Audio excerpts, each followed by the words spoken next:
I'm Tracy with MeatRx. I'm here with another great success story. I have my friend Carla with us. Hi, Carla. Hi, Tracy. Thank you for coming. I really appreciate it. Can you begin by telling me what was your life like, your health conditions, and what food you ate before coming to Carnivore? Sure. I'm the oldest of 8 kids in my family. Growing up in the 70s, my mom was an OG super health food gal. We flirted with vegetarianism for periods on and off in my childhood. When I married my husband, and I got married kind of young at age 21, I'm like, I don't know how to make a steak. Just so you know, like, I have no idea how to do that. Like, we ate, again, we kind of went back and forth a lot. And my mother, would try to follow as best she did. She made her own bread. We had dried fruit in our lunch instead of, ho-hos and ding-dongs, although sometimes my brothers would try to trade for those. Green pepper strips, she tried to do everything the right way back then. And we had pop like twice a year, Christmas and Easter. So at least we weren't really eating a standard American diet back at that point. And we were all very tall. I'm almost 6 feet tall. My brothers are like 6'7" and 6'5". Like, my mother needed to make a lot of food for all of us. And we were kind of skinny kids, right? Always moving, always something going on. I played basketball. A little bit of an athlete, I really enjoyed being active. And I did great through my 20s and 30s. Again, tried to eat, lots of vegetables and, no fatty stuff. Chicken breast was always a big thing. I had a lot of chicken breast. And because that was kind of what I knew how to make. When we did eat meat in my teens more, that was what we had. Boneless, skinless chicken breast, right? In the 80s, you were told no fat, no fat, no fat. So that worked through my 20s and most of my 30s. I had my 4th child when I was 37. And I had a hard time recuperating from that pregnancy. I was working almost full time. I'm a practicing attorney and have done so kind of all along. But my hands and my wrists hurt so terribly that I just, I couldn't hold the baby or type. I was wearing things on my wrists. My doctor was saying you might have carpal tunnel and you might need a surgery. At that point, my mother got diagnosed with Hashimoto's thyroid, right? Her autoimmune system had destroyed her thyroid. And the doctor who she had said, this can be genetic. You should, if you've got anyone else with health problems, especially maybe daughters in the family, I think they should give up gluten, because he thought there was a huge, correlation between that. Well, I was having these hand problems. A sister of mine had been having digestive issues forever, and another sister was having secondary infertility. We all gave up gluten at the same time. Within 6 weeks, my hands were perfect, got rid of the things. My sister was pregnant 3 months later, and my younger sister was pretty certain that she had celiac and was actually unable to have any gluten. So that was about 15 years ago. So I've been gluten-free for about 15 years, which again, improved my health immensely. I got a lot of energy back. I had babies number 5 and number 6 at 39 and 41.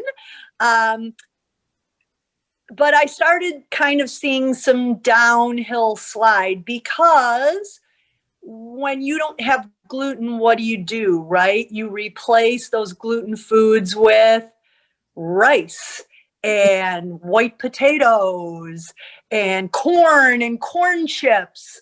And looking back now, I think, because I was still on a very high carb diet, super high carb, super low fat. So I think I kind of started sliding in my early 40s. And really wasn't, again, feeling fantastic after my 6th baby. But again, everyone's like, oh, you're in your 40s, you have 6 kids, blah, blah, blah. Okay. We did our first adoption in 2011 of a little guy who had severe special needs. And he passed away in 2012, sadly. He was only 2.5 years old. That was my Henry. After that, my health, I think it was the adrenal crash. I had been in a NICU with him for months, on and off and on and off. So he was a sick little boy, but we didn't expect him to pass how he did. And that shock, like my hair was falling out in handfuls. I was freezing cold. My cycle became unbearable, just horrible bleeding all the time. And I did some testing on the advice of a friend who said you should probably have your adrenals and thyroids checked. And I went to like a functional medicine doctor. And he's like, oh, well, your thyroid's off and you have a bunch of thyroid antibodies. But I don't think you have Hashimoto's yet. I think we'll try to work on this without having Hashimoto's. So he put me on kind of a strict elimination diet, which was pretty much just meat but rice and sweet potatoes, and a couple other vegetables. While I felt better, like I also dropped a ton of weight. Again, no fatty cuts of meat, right? Just supposed to be very lean and very clean. And I guess I felt a little better, but again, and I've kind of been thin most of my life, but my weight just tanked. And I went to him, I'm like, I don't think I can keep this up while I theoretically feel better. Like, I don't think I'm supposed to be at this weight. He's like, well, how do you know this isn't supposed to be your weight? I'm like, because I'm like really underweight. Like, I just don't, like, I don't feel like I can do anything. While some of my symptoms were better, my energy was really, really horrible. And I just didn't physically feel like able to do my job and, both my job with my family and my other work. So I stuck with him for a couple years, trying things on and off. And finally had brought my numbers to a friend who was a nurse practitioner who'd done some extra work on thyroid. And she's like, Carla, you have clinical Hashimoto's. And I'm like, well, he said, I don't, I'm close to it, but I maybe don't have it. She said, once your thyroid antibody numbers get over this amount, you have it. They can be, your antibody numbers can be 1,000 or they can be 100. But once you're over what that threshold is, you have it. She goes, I'm shocked you're not on any sort of thyroid meds. So I kind of fired him and said, I have clinical Hashimoto's. He's like, well, your numbers weren't in the thousands. I usually see people where the numbers are in the thousands. Yours were only in the hundreds. Yeah, but I felt like death for like 2 years, So I fired him, went with my friend who just said, listen, let's try some natural desiccated thyroid. So I did. I went on NatureThyroid and almost immediately felt better. So I was maybe 48, 49 at this point. 48, I think. For about 2 years, felt generally very good. So good, we adopted 3 more kids, and was generally doing well. So, but then I think, it was really menopause time, and, for a woman who's had as many kids as I have, I nursed them all like forever, right? So I've been breastfeeding for 16, 17 years. Like all of a sudden, those hormones get pulled away. And I think sometimes your body just goes, wait a minute, what's the drill? So I started not feeling great again when I hit about 50. And started doing some research and found the autoimmune protocol that, a lot of people were touting in conjunction with thyroid meds could possibly help, your symptoms. Because while I felt better on the natural desiccated thyroid, I still clinically had Hashimoto's, and my thyroid numbers would wax and wane and wax and wane. And I still was kind of feeling brain foggy on a lot of days. Energy would be questionable. I had been a runner for many years. I had not run since 2012. I just never felt able to sustain that sort of exercise. I was carrying maybe 10, 15 pounds more on my frame than I felt good about. Again, everyone's like, oh, you look fine. Like, but like for me, like that just, it didn't feel right. I would get very puffy, red rosacea around the face. My thyroid nodules, I had nodules on my thyroid that would get bigger and smaller and bigger and smaller and bigger and smaller. Sometimes I would get brown patches on my throat that the doctor's like, oh, that's just post-inflammatory hyperpigmentosis. It comes and goes. I'm like, I don't think this is good. So everyone had been telling me this autoimmune protocol was the way to go. So 2017, right after the first of the year, I'm like, I'm going all in on the AIP, which does give you good sources of animal protein, right? But I'd say it's maybe 30% animal meat and, animal food, and 70% veggies, fruit, veggies. And I said, I got to be scientific about this. And my nurse practitioner friend, again, was like, you just tell me what you want me to do. So I had gotten thyroid numbers the end of that year. And then I went strict AIP for 2 months.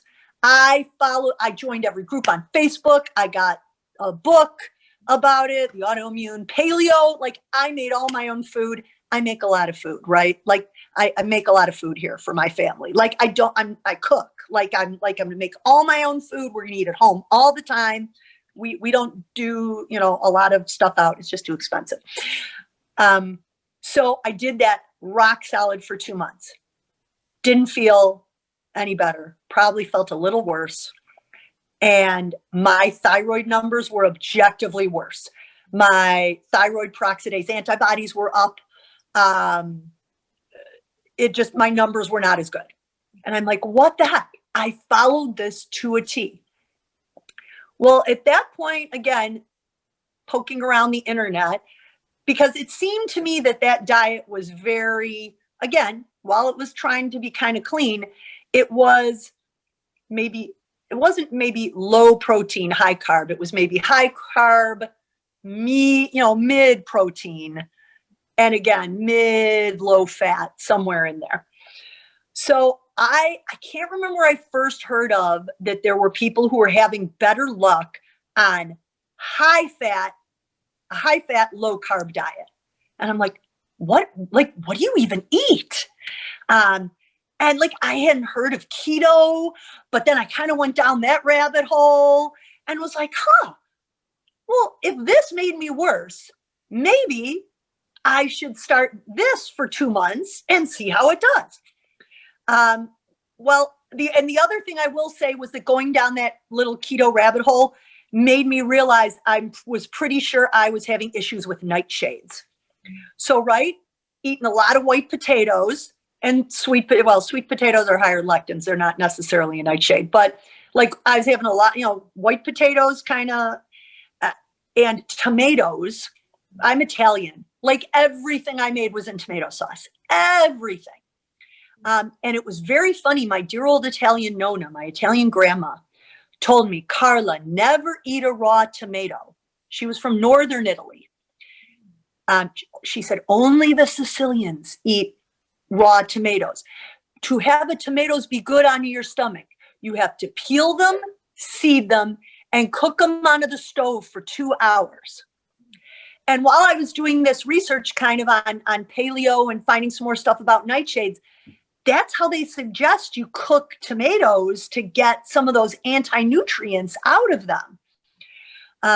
And again, my whole family had weird food intolerance issues. So I'm like, well, maybe we Italians, we just can't do the nightshades. Peppers, I love red peppers, green peppers. I put gave my kids raw multicolored peppers, right? Eat the rainbow. We had raw peppers all the time. I chopped them up and everything with the chicken breast for fajitas. So I'm like, I'm going to give up all the nightshades. And then I'm going to do this, high fat, low carb diet for 2 months, the same way I did the other. I did that. And my numbers, when I went back in, were improved for the first time in years. Well, by this point, let's see. So I was kind of flirting with that through the rest of 2017. We were having a busy time in our family, getting ready to move. My 26-year-old son, the second of my bio kids, has had major food allergy intolerance issues his whole life. Literally, he started having migraines within 3 months of stopping breastfeeding. And he nursed a long time. Like, he wouldn't touch solids till he was 1.5. And then he nursed forever. And then when he finally weaned, when he was 4.5, he started having migraines with auras and everything right after. We did all sorts of testing. He'd show up allergic to this and allergic to that, not allergic to this, not allergic to that. And we came up with this weird thing. He then started having anxiety and depression problems all through his teens and in high school. And he was just a mess. Well, he heard ShawnBaker on Joe Rogan. So when was that? Like end of 2017, beginning of 2018. It was right around then. And he wasn't living at home at the time. He had an apartment. And he went carnivore and was able to get off his depression meds. Wow.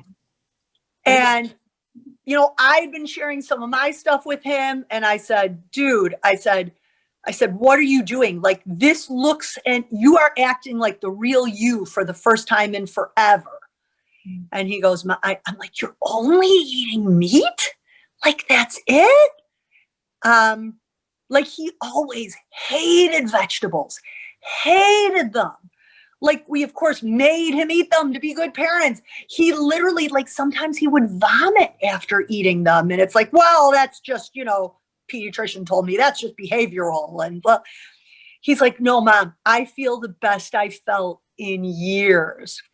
So that was in 2018. I played around with kind of going on and off for a little while. Wasn't sure how I could do. But by summer of 2018, I said, you know what? I've got to give this. By then, I'd been listening to also Michaela Peterson and her dad, right? Mm-hmm. Listening to more Shawn. I found Kelly Hogan on YouTube, I think, or on her My Zero Carb Life one. I'm like, I have got to give this a full 100% in chance. So I did that summer of 2018, and I had my 2-year carniversary just last July. So I'm a little over 2 years in. The first month was rough. I had a lot of leg cramps at night. The cravings were really bad because I was one of those people that, wanted to have just sugar and coffee in the morning. I did let myself still have coffee with cream, 1 cup. And I did try to eat some meat in the morning, meat in the afternoon, and meat at night. I'm like, I'm not jumping into this intermittent fasting thing yet. I'm going to just eat when I want to eat. And I also wasn't doing any exercise because I listened to Kelly's testimony about how she had to heal up first before she could kind of, and again, I kind of felt like my body was kind of fragile. So I literally spent 6 months eating meat, whatever meat I wanted.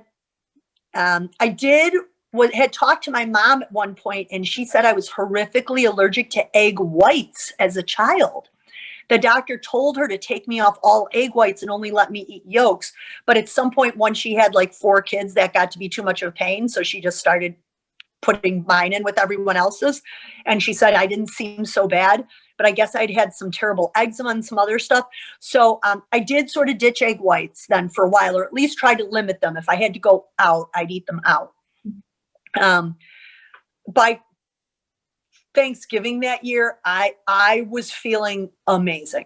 Wow. I just was feeling amazing. So I guess what's the second question? Like, how did I implement it? Oh, yeah. I just wondered if you included fish. Did you include dairy or? So I tried to limit the dairy at first. Luke, my son, had always tested that he was highly, reactive to dairy. My siblings, a number of them, couldn't do dairy. So I tried, and I thought, and actually I had thought, because once I went on that protocol, the autoimmune protocol, and then the elimination through my doctor, that also had no dairy. So, and I was feeling better. So I thought maybe I shouldn't do dairy. So again, I stopped dairy for the first 3-4 months, but any and all animal meat flesh was okay. I did do seafood. I like crab. I like scallops. I like tilapia. I like tuna a little bit. I love beef. Previous to this, because we have so many kids, we were ordering half a cow once or twice a year. So I have 2 freezers in my basement where I would at any time have 500 pounds of beef. So I started making bone broth, right? I just, would make things in that. Again, I eliminated all fruits, all vegetables. I was a little bit constipated at the beginning. I never had the problem a lot of people talk about. I kind of was, again, I had some muscle cramps in my legs that were waking me up out of a dead sleep.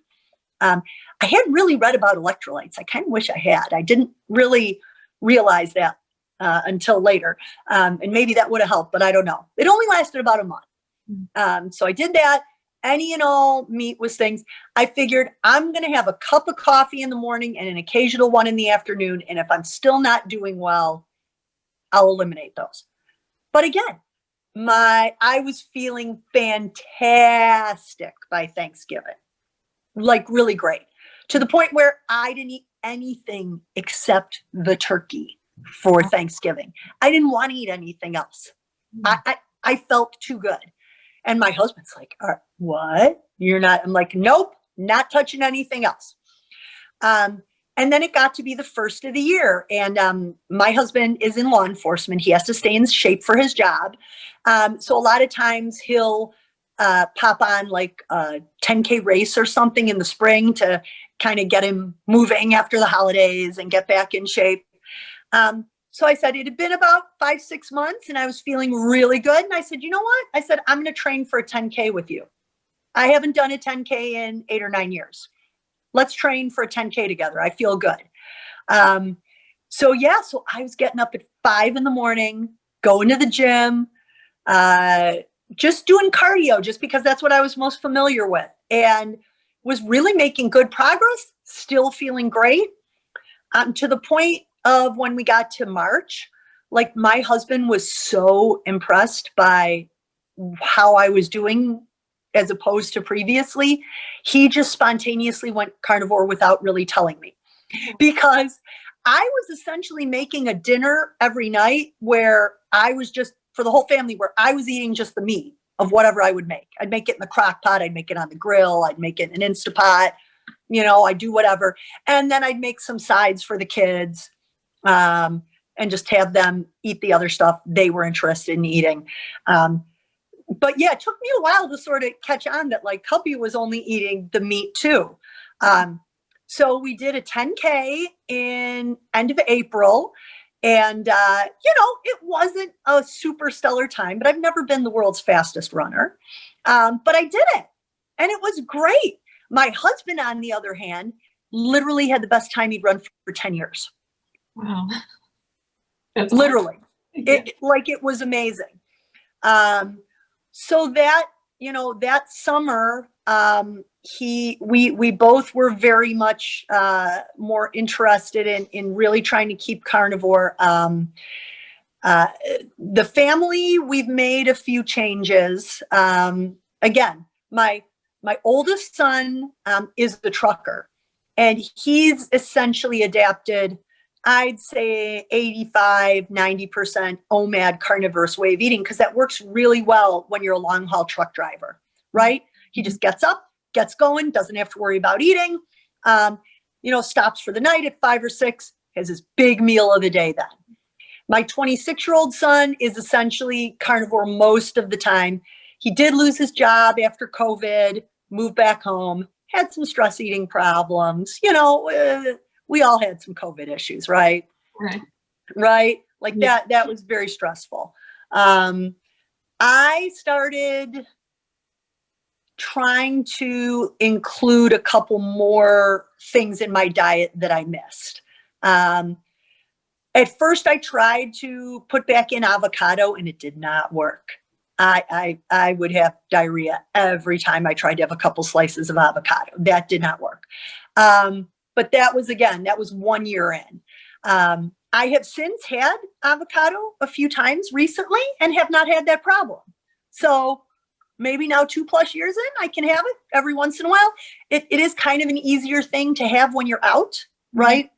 But the last thing is 1 year in. So 6 months in, I had blood drawn and my numbers were all much better, but I still had clinical Hashimoto's and I was still clinically hypothyroid.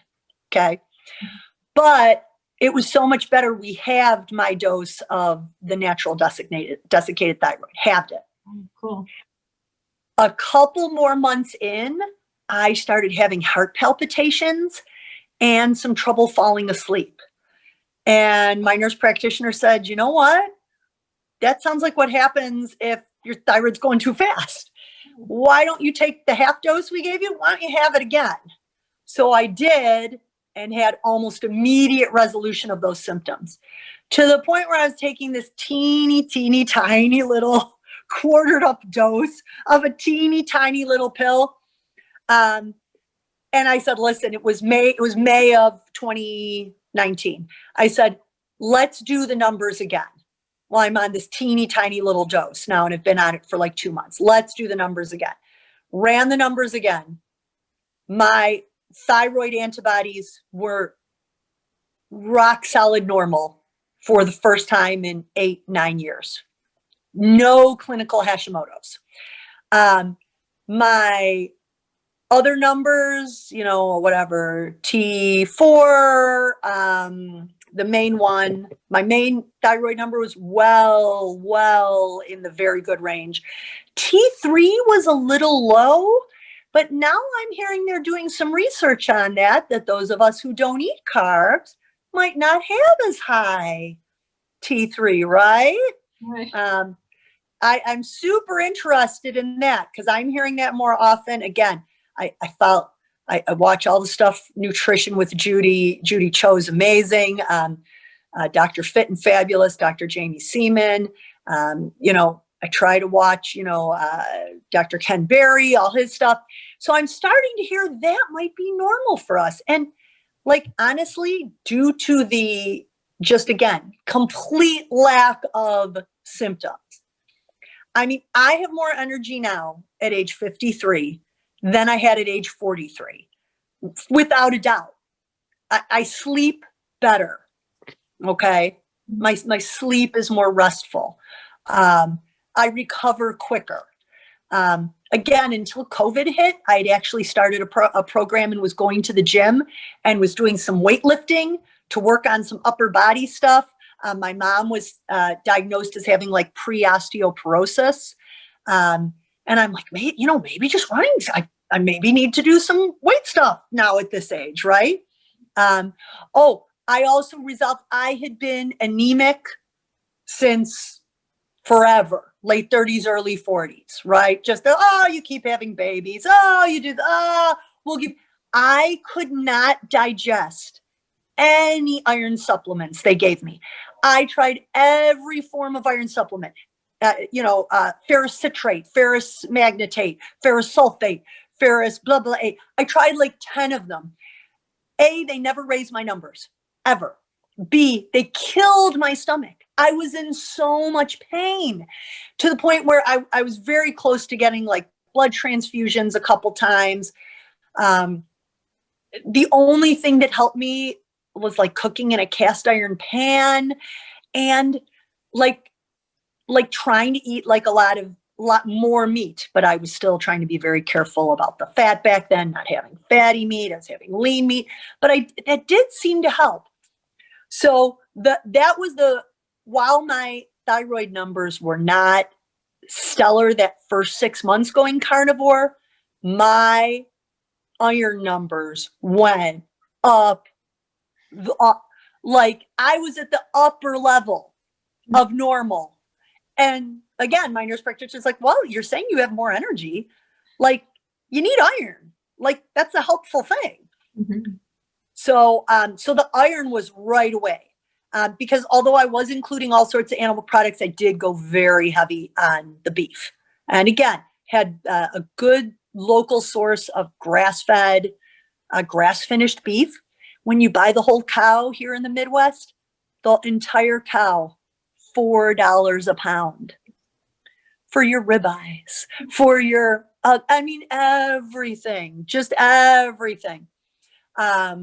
And in fact, I'm running out, so it's probably time for me to get another cow. But yeah, I've stayed, I started introducing a few things. What I started introducing, some gluten-free vodka in my sparkling water on a weekend, right? Want something a little festive, put a little shot of the gluten-free vodka in. I love sparkling water. San Pellegrino is my absolute favorite. I like to think it's because I'm Italian that my body, literally, like my body just loves that sparkling water. I don't know if it's because of the mineral profile or whatever. I find I feel extremely hydrated and nourished when I drink that. So yeah, so a little vodka in there, a little bit of dark chocolate. And then I started adding back in some cheese. Think I realized maybe I didn't really have a problem with cheese.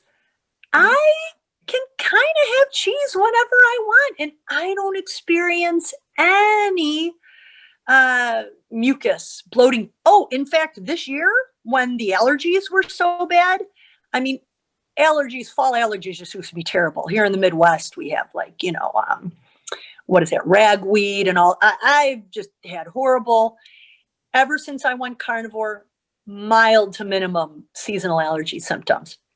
And even again, with the cheese, again, little dessert, let me tell you, mascarpone cheese, which is Italian, smooth, dense dessert cheese, almost like a cream cheese, but lovelier. Little heavy cream with that. Few little dabs of, I actually use powdered vanilla bean. And then every once in a while, maybe a little erythritol, maybe a little stevia, maybe a little monk fruit. I really try not to have those artificial sweeteners on a regular basis. But every once in a while, you whip that up together and like put it in a little dessert cup. You can shave little bits of dark chocolate on it, put a few Lily's chocolate chips in it. Sometimes I'll even put a little espresso powder with it and make like a coffee mascarpone mousse. Mm. And it's delicious. That's but like, great. Yeah,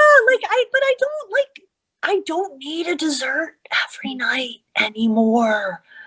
Maybe once every 2 weeks. I mean, my son did have a birthday Monday, and I make them little homemade ice cream cakes. I get like really good all natural ice cream, and they pick their 2 flavors, and I put cookies in the middle, and then I put some drizzles on the top. I mean, I had like 3 spoonfuls of the ice cream, and I'm like, that was delicious. That was really good. I'm good now. It's great. All good. Like, Carla, that's great. Your story is just incredible. That's really amazing. Everything you've shared, that the way you've healed and everything, that's just incredible. And I sure thank you for coming to share your story and letting us know all about it and sharing your recipes and all. I really appreciate it. Thank you so much. Thank you. We so appreciate the community. Like, if I did not have this community to, reaffirm that I'm not crazy, who knows what would have happened. But, it's not only that I'd have to have better numbers, like you'd have to convince me I were at death's door to make me give this up. I'm a better wife. I'm a better mother. I'm a better lawyer. Like you said, I just adopted baby number 11 who has special needs. I'm up with her a lot at night, but I'm still functional.